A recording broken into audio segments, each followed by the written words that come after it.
But that's too much. Too much food.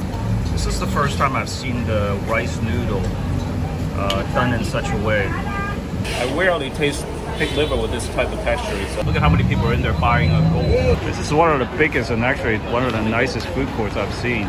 Wow, very, very rich flavors of the Kobe beef.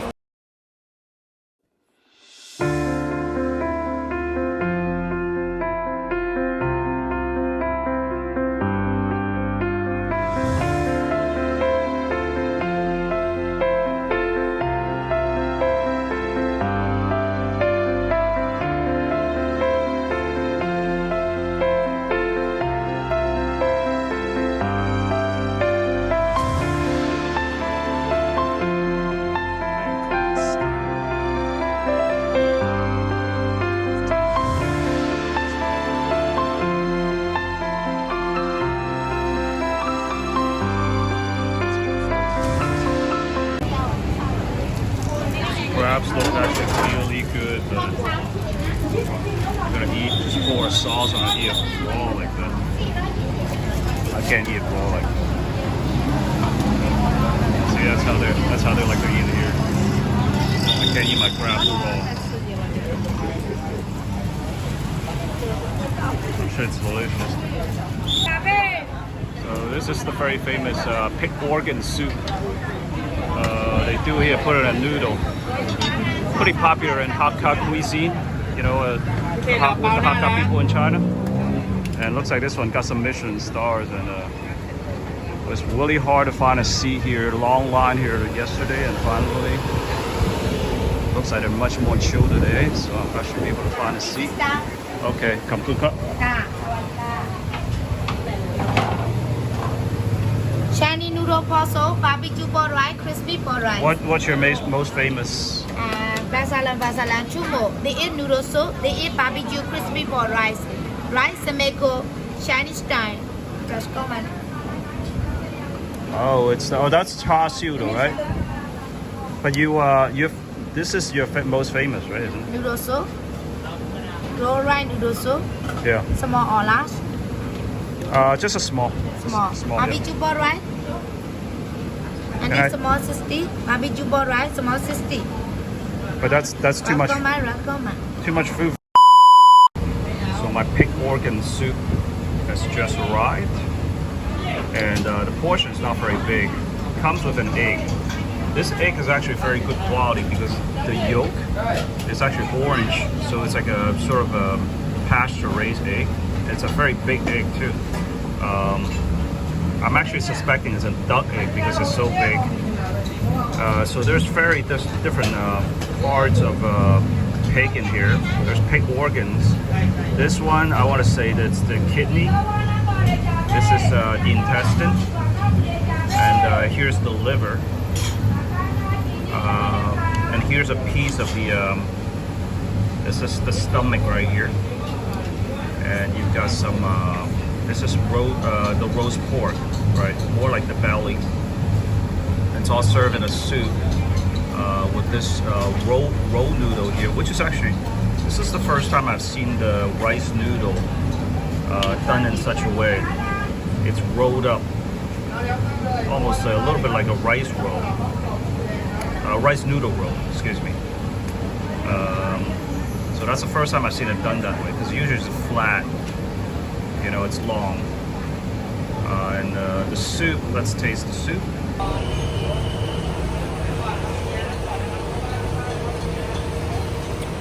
Oh wow, it's a pretty strong peppery flavor to it. Like I said, this pig organ soup is very popular in Hakka cuisine. Hakka is a group of people in China, and many Hakka people overseas in Southeast Asia. So you'll see a lot of Hakka style cuisine throughout Southeast Asia. But this is much more of a peppery taste to the soup. You definitely taste the you know, sort of the pig, various parts of the pig in the soup, but very strong peppery flavor.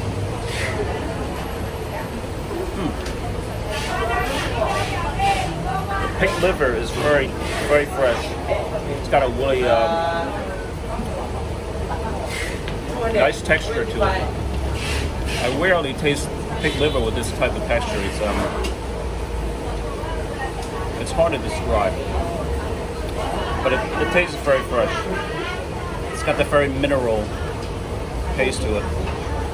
Very fresh though.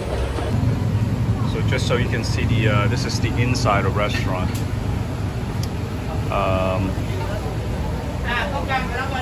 This shop, they got the noodle shop at the front, but it's also inside they sell a lot of the decorations for Chinese New Year. Chinese New Year is coming up, and you see lots of decorations out here in Chinatown. And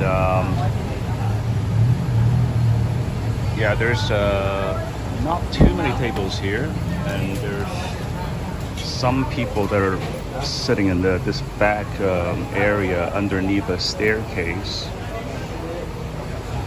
And then last night, my friend Chris and I had come by to take a look, and there was a queue of at least about 20 people in line. So we never got to try this place, but today is much more chill and laid back. I was able to get a seat right away and try the soup, and I think it's pretty good. But it's interesting, there are so many other people eating here too. A lot of them are actually these European-looking tourists, and they're willing to try this pig organ soup, and I bet it's probably the first time they've eaten something like this. I think you do not need to, when it comes to tourism, you do not need to try to serve people westernized food that they're comfortable with, like pizza and hamburgers, in order to get them to eat there. Local authentic food works very well. You have to challenge people a little bit, and they like it, they love it. They're trying something different, and at the end of the day, the food is very flavorful, so why not? Just got me one of these small sized pineapples right here. I've never seen pineapples that small. He's cutting up the pineapples, and I just tried it. It's very different from any of the other big pineapples that I'm more used to eating. It has more of a crunchy texture to it. Can you see? It looks very different from a regular pineapple, right? It looks more dense. It has a deeper color to it, and it has a crunchy texture. It's pretty good. She's also cutting up some jackfruit. But yeah, one of the great things about traveling in Southeast Asia, you get to try a lot of different types of tropical fruits, and they're all very good. All very good. So there's tons of like gold stores in Chinatown, and this one is super popular. It's packed with customers inside. I'm not exactly sure what's going on here, but people are like just really all over these gold necklaces and all different types of gold jewelry. It's as if they're selling it at a discount or something like that. It's really interesting. Look at how many people are in there buying a gold. I don't have this figure out. I don't know why they have so many customers. So we're at the plaza level of the Siam Paragon, one of the nicest, biggest shopping malls here in Bangkok.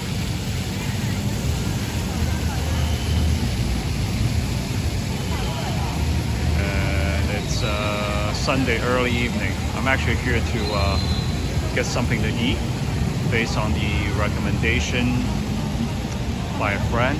I tried this the omakase at a Japanese restaurants inside this mall.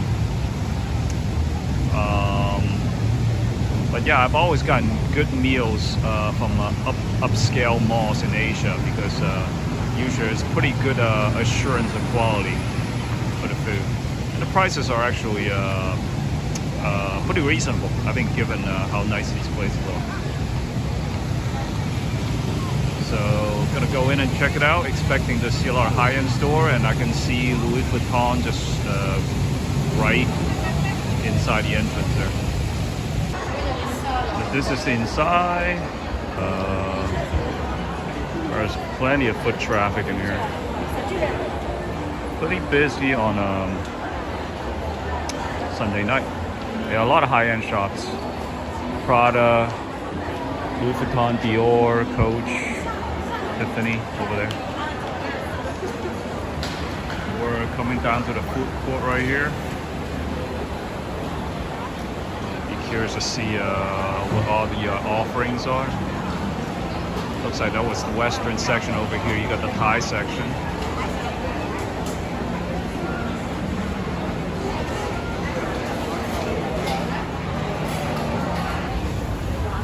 So this is the Asian section over here. With Thai food, they got Chinese food. This is one of the biggest and actually one of the nicest food courts I've seen. And there's tons of Chinese tourists here from China in Thailand. So a lot of the offerings here are actually geared towards the Chinese tourists. Many of the people in the service industry here actually even speak Mandarin. But let's see what we have here.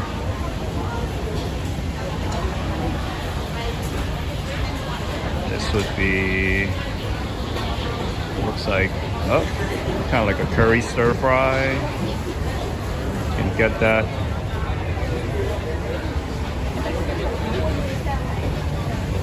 Chinese rotisserie.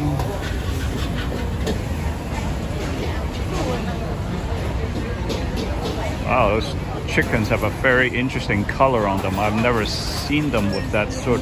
I don't think those are real, actually. Never mind. Those are displays. There's no way that would look like that.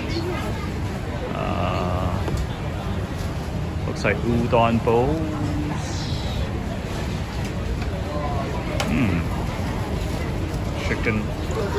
Chicken rice looks good. Wrap noodles. Some displays there.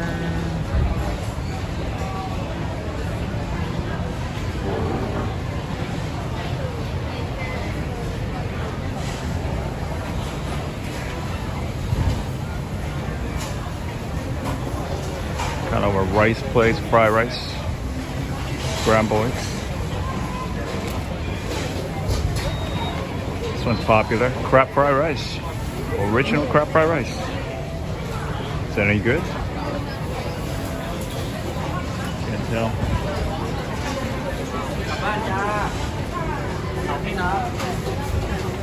These are more Thai offerings. I even see somebody eating hot pot over there.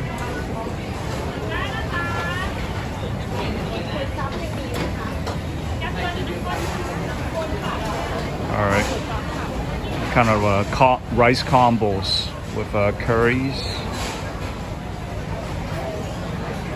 Wow, hot pot with a big rib. Looks like a pork rib.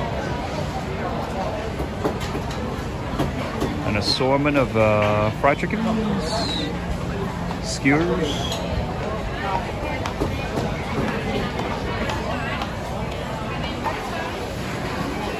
Now over here, these stands over here have more of a hawker feel to them. This one's specialized in roast pork. And on the other side, like I said, is the Western section. You see a KFC over there. There's even a Taco Bell right next to it, where you can basically taste authentic American fried chicken, as well as authentic American Mexican food. Yeah, not really. I'm just joking, obviously. We don't need to go over there. I do not care for that. Dessert options over here. Griddle, coconut, pancakes. Those are very big. And then mango sticky rice. They're our all-time favorites. Juices, drinks, on that side. Potato Corner is a popular deep fried potato spot in Asia. Bakery. Man, the options here are just overwhelming.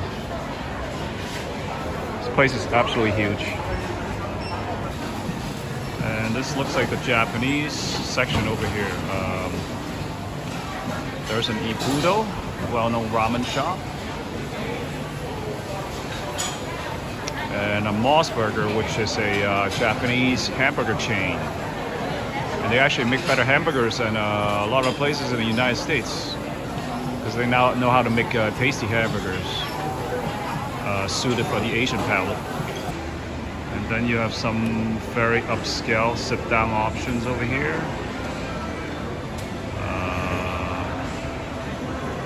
What are those jars on the wall? I do not know. So it's the finest teas of the world.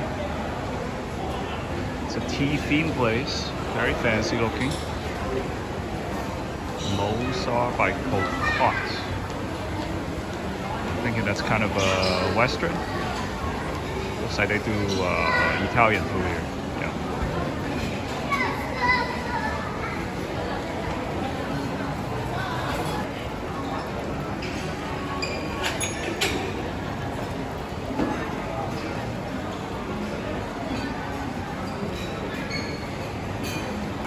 So here's the Japanese place I was interested in trying. The prices actually don't look much cheaper than other upscale Japanese places. Let's just say like in other parts of Asia.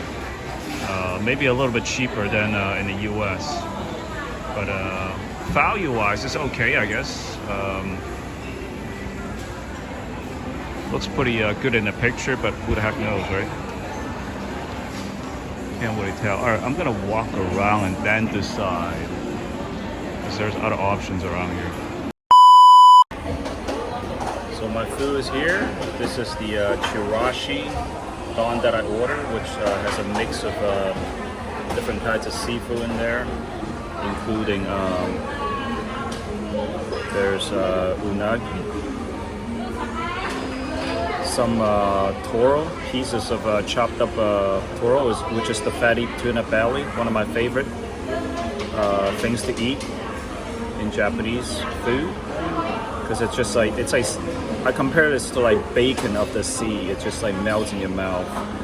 Fatty tuna belly, very delicious. It's mixed up with some salmon roll right here, some pieces of salmon as well.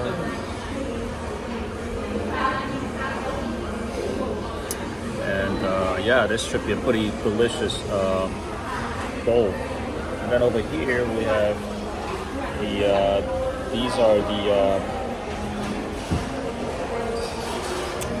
rolls, and this is a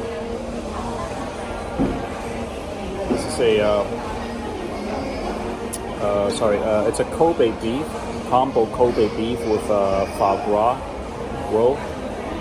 I rarely see this combination in the United States. Foie gras, both foie gras and Kobe beef are very expensive, so very curious to try. Let me try.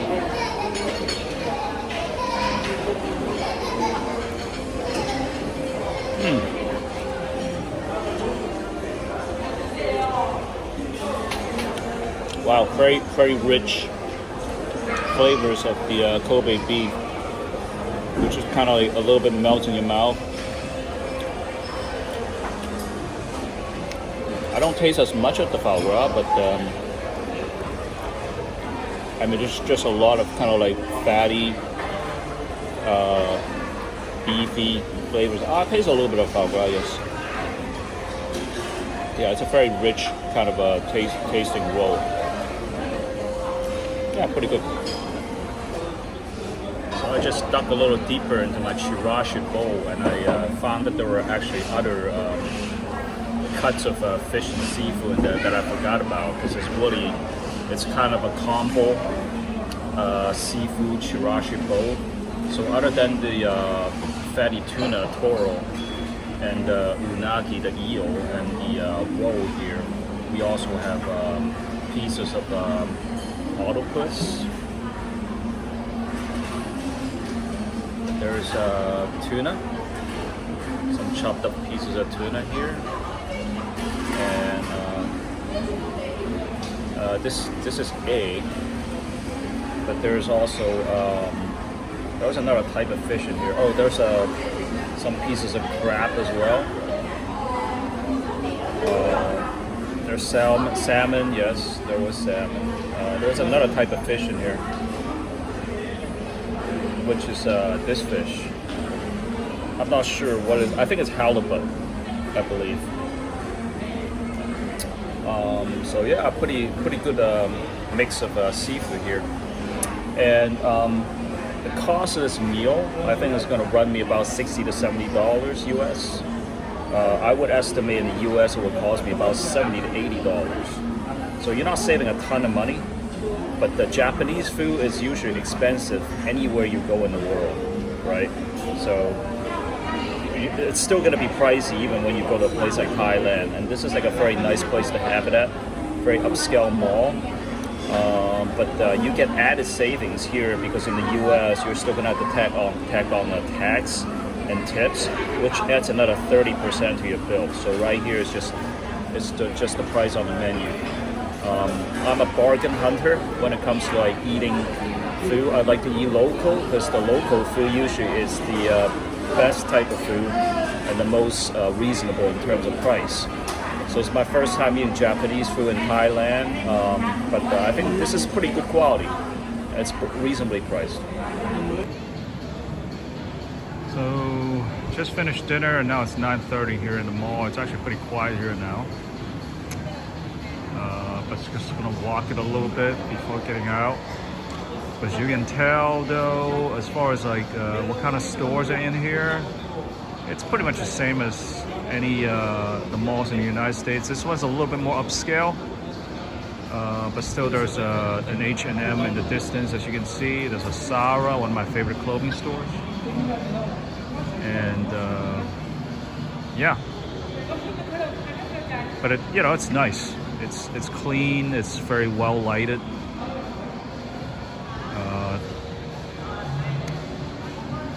Nicely decorated. Not a bad place to spend a couple hours if you need to get away from the heat, you know what I mean? The mall can become your best friend when you're in a very warm place like Thailand. Good place to get away for a couple hours or grab a cup of milk tea or coffee or something and just enjoy the aircon. It's now 12 o'clock at night, almost midnight, and a lot of the street side food stalls here in Chinatown are starting to close up. But there are still plenty of them are open, actually. Lots of places to grab a late night bite, like noodles, crepes, buns, some kind of stir fry. I saw some of the seafood places still open. Yeah, there'll be activities here actually late into the night.